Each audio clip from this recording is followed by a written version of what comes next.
Stop 6, Bloc 5, and Cupola Sud. Stop 6 is a massive structure that actually incorporates Bloc 5, which is a defensive position, and on top of this was built the gun emplacement called Cupola Sud. This gun emplacement is a different design from V's 2 and Maastricht 2, the two encasements that we have just viewed. Be really careful as you explore the top of this massive emplacement. You could do yourself some serious damage if you fell from the top of this emplacement.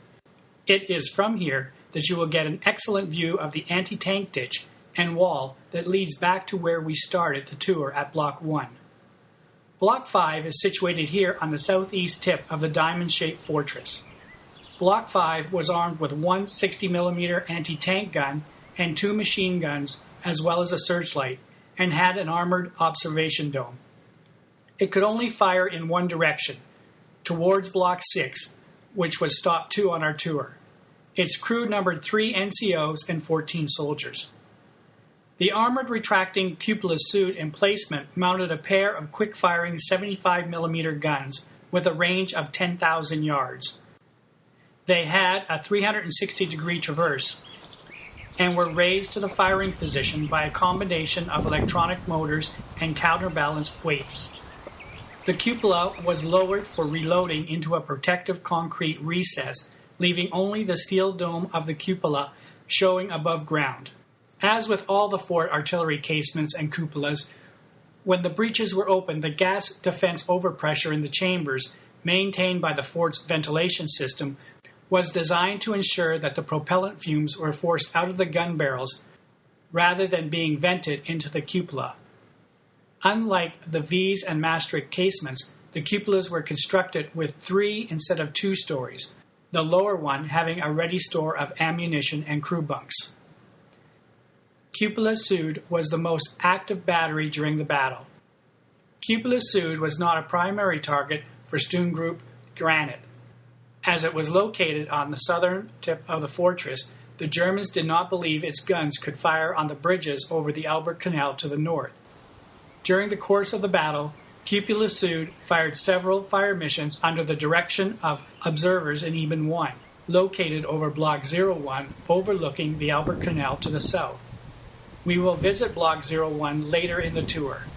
From 10:30 a.m., Cupola Sud laid effective fire on the German 269th Infantry Division in the village of Easton, and also destroyed a pontoon bridge over the Meuse River. At the time of the surrender, Belgium soldiers put Cupola Sud out of action by retracting the armored dome and firing the 75mm guns underground. German paratroopers of Section 5 and Section 8 were responsible for taking out the guns and blockhouses in this area of the fort. As you look back to the center of the field and Cupola 120, look to your right and you will see a tree line that stretches across the field. This tree line follows the anti-tank ditch that made its way towards the Albert Canal. At the berm on the other side of the field is Cupola Nord, sister gun to the one you are standing on now.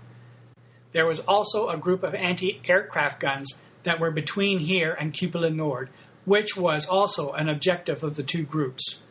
The anti-aircraft gun emplacements comprised 4 Maxim 7.65mm machine guns, with each in a separate open pit some 25 meters apart.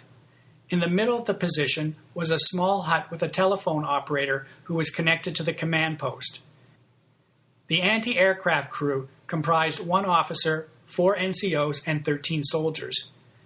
Also nearby was a large wooden building that acted as a workshop for the armorers, who serviced the guns of the various casements and cupolas. An additional 2 machine guns were held in the mica hut. A third objective was Bloc 4, which is halfway to Cupola Nord and presently hidden by trees on the right side of the farmer's field. We will visit this Bloc 4 next. Section 5, led by Hoff, encountered a different set of difficulties as it made its approach towards their main objective, the anti-aircraft guns. It was hit with machine gun fire, and glider pilot Lange said, "Our first target was the anti-aircraft guns.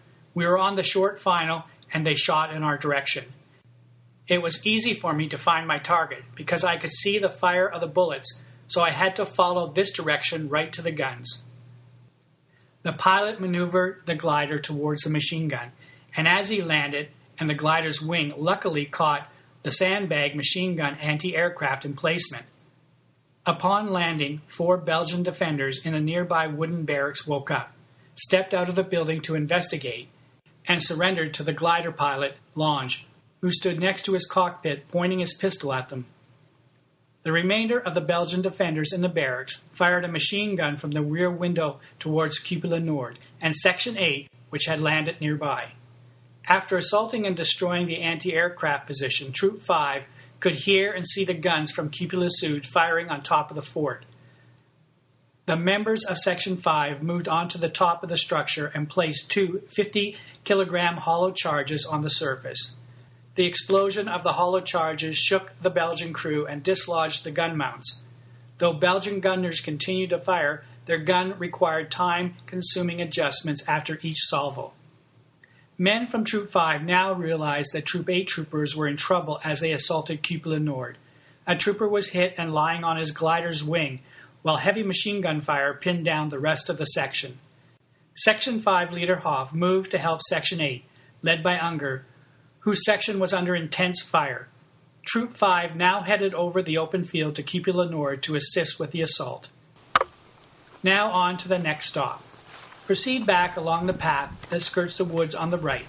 You will pick up the path that comes from Maastricht 2 and continue to your right through a gate into the next farmer's field. As you pass the gate, pick up the farmer road and turn left.